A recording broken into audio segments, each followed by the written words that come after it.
আকাশবাণী কলকাতা। খবর পড়ছি প্রিয়া বিশ্বকর্মা। প্রথমে বিশেষ বিশেষ খবর।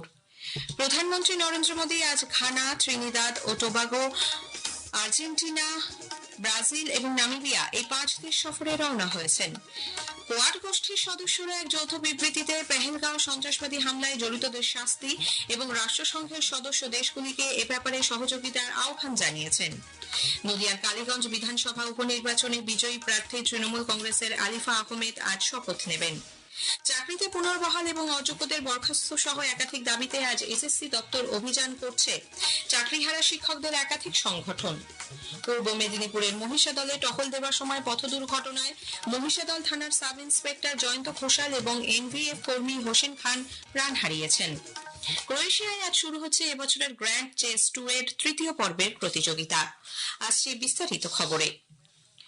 প্রধানমন্ত্রী নরেন্দ্র মোদী আজ ঘানা, ত্রিনিদাদ ও টোবাগো, আর্জেন্টিনা, ব্রাজিল এবং নামিবিয়ায় 5টি দেশ সফরে নতুন দিল্লি থেকে রওনা হয়েছেন।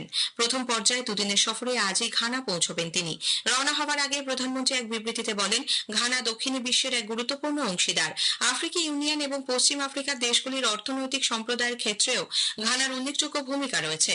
ঘানার সঙ্গে ঐতিহাসিক সম্পর্ক আরও জোরদার করা এবং বিনিয়োগ, বিদ্যুৎ, স্বাস্থ্য, নিরাপত্তা, দক্ষতা বৃদ্ধি এবং বিকাশমুখী অংশীদারিত্ব সম্প্রসারণের লক্ষ্যে অধীর অপেক্ষায় রয়েছেন তিনি। ঘানার রাষ্ট্রপতি জন দ্রামানি মাহামার সঙ্গে বৈঠক করবেন তিনি। সে দেশের সংসদেও ভাষণ দেবেন। সফরের দ্বিতীয় পর্যায়ে প্রধানমন্ত্রী আগামীকাল ত্রিনিদাদ ও টোবাগো যাবেন।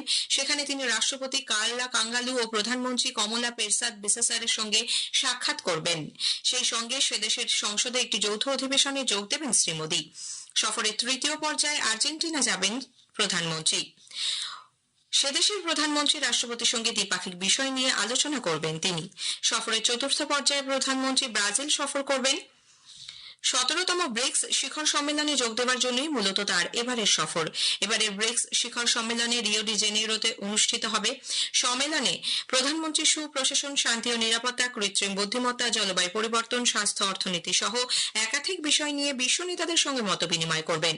সফরের শেষ পর্যায়ে প্রধানমন্ত্রী নামিবিয়া যাবেন।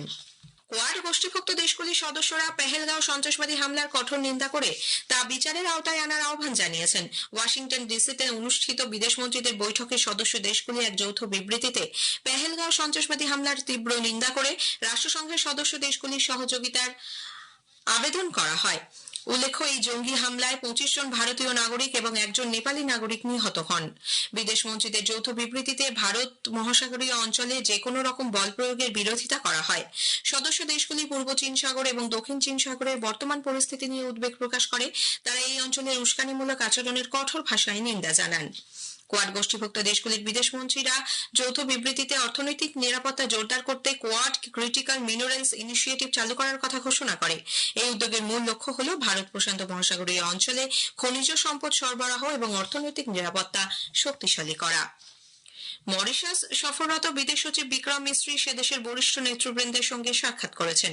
মরিশাসের রাষ্ট্রপতি ধরমবীর গোকুল, প্রধানমন্ত্রী ডক্টর নবীন চন্দ্র রামকুলাম, উপপ্রধানমন্ত্রী পল বেরেঞ্জার এবং সে দেশের বিদেশমন্ত্রী ধনঞ্জয় রামফুলের সঙ্গে তার কথা হয়।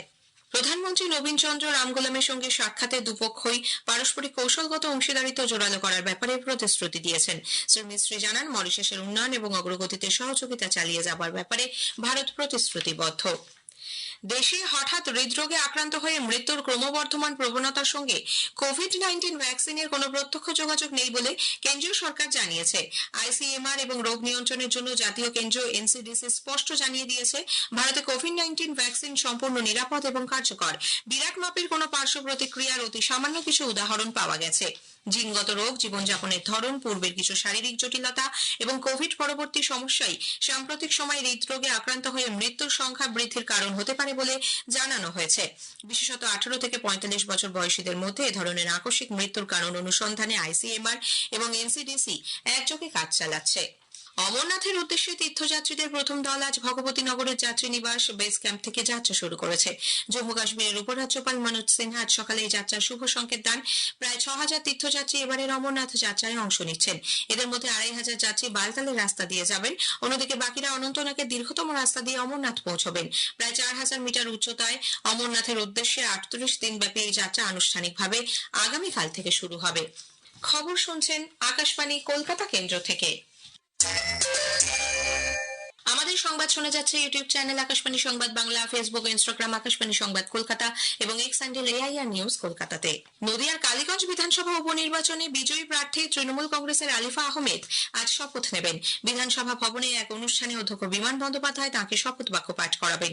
উপনির্বাচনে নিকটতম প্রতিদ্বন্দ্বী বিজেপির আশিস ঘোষকে 50,000-এর বেশি ভোটে হারিয়ে জয়লাভ করেন ওই কেন্দ্রের অকাল প্রয়াত প্রাক্তন বিধায়ক নাসিরউদ্দিন আহমেদের কন্যা আলিফা আহমেদ। এদিকে কালীগঞ্জের মোলান্দিতে গতকাল তল্লাশি চালিয়ে বিপুল পরিমাণ বোমা উদ্ধার করেছে পুলিশ। স্নিফার ডগ দিয়ে তল্লাশি চালিয়ে দুটো ড্রামে রাখা ওই সকেট বোমাগুলি পুলিশের হাতে আসে। বোম স্কোয়াড গিয়ে আজ সেগুলিকে নিষ্ক্রিয় করবে।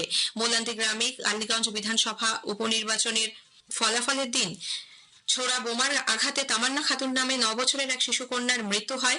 তামান্নার পরিবার CPIM সমর্থক হওয়াতেই এই হামলা বলে অভিযোগ। ওই ঘটনায় এখনো পর্যন্ত 9 জনকে গ্রেপ্তার করা হয়েছে, আরো 15 জন অভিযুক্ত এখনো পলাতক।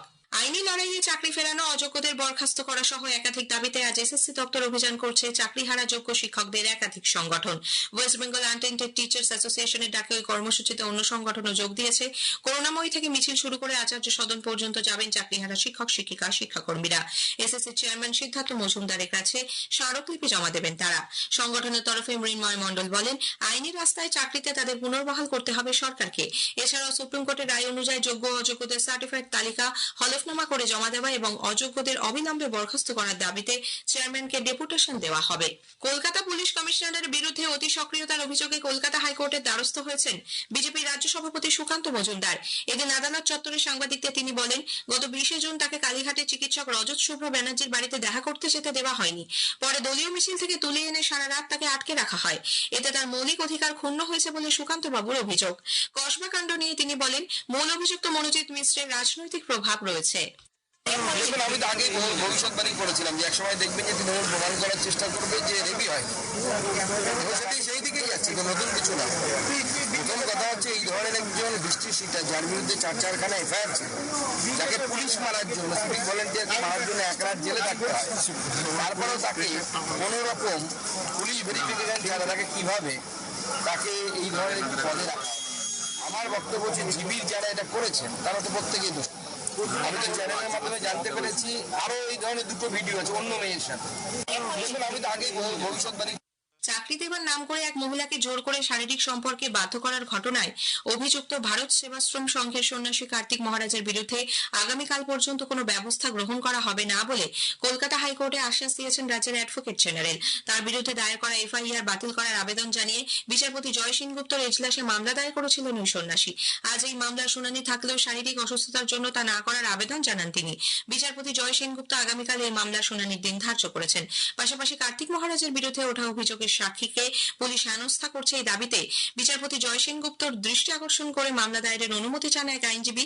বিচারপতি জয় সেনগুপ্ত জানান, এই মামলা শোনার এখতিয়ার তার নেই। পূর্ব মেদিনীপুরের মহিষাদলে টহল দেওয়ার সময় পথ দুর্ঘটনায় মহিষাদল থানার সাব ইন্সপেক্টর জয়ন্ত ঘোষাল এবং NVF কর্মী হোসেন খান প্রাণ হারিয়েছেন। আহত আরও এক পুলিশ কনস্টেবল স্বপন দাস তমলুক হাসপাতালে চিকিৎসাধীন। গতরাতে গাড়ুঘাটায় জাতীয় সড়কের ওপর দাঁড়িয়ে থাকা পুলিশের গাড়িকে পেছন থেকে একটি ডাম্পার ধাক্কা মারলে পুকুরে ছিটকে পড়ে পুলিশের গাড়িটি। পুলিশের গাড়িতে থাকা ওই 3 জনকে হাসপাতালে নিয়ে যাওয়া হলে 2 জনকে মৃত ঘোষণা করে চিকিৎসক। পুলিশ ডাম্পারটিকে আটক ও চালককে গ্রেফতার করেছে। বাংলাদেশের প্রাক্তন প্রধান নির্বাচন কমিশনার KM নুরুল হুদা ঢাকার একটি আদালতে গতকাল রাষ্ট্রদ্রোহের অভিযোগে দায়ের করা একটি মামলায় নির্বাচনকে প্রহসন বলে স্বীকার করেছেন। ক্রোয়েশিয়ায় আজ শুরু হচ্ছে এবছরের গ্র্যান্ড চেস ট্যুরের 3য় পর্বের প্রতিযোগিতা। এবারের প্রতিযোগিতায় অংশ নেবেন বিশ্বের 1 নম্বর দাবা খেলোয়াড় ম্যাগনাস কার্লসেন এবং বর্তমান বিশ্ব চ্যাম্পিয়ন ভারতের ডি গুকেশ সহ অন্যান্য বিখ্যাত দাবাড়ুরা। শেষ করার আগে খবরের বিশেষ কিছু অংশ আরো একবার। প্রধানমন্ত্রী নরেন্দ্র মোদী আজ ঘানা, ত্রিনিদাদ ও টোবাগো, আর্জেন্টিনা, ব্রাজিল এবং নামিবিয়া এই 5 দেশ সফরে রওনা হয়েছেন। কোয়াড গোষ্ঠীর সদস্যরা এক যৌথ বিবৃতিতে পেহেলগাঁও সন্ত্রাসবাদী হামলায় জড়িতদের শাস্তি এবং রাষ্ট্রসংঘের সদস্য দেশগুলিকে এ ব্যাপারে সহযোগিতার আহ্বান জানিয়েছেন। খবর শেষ হলো।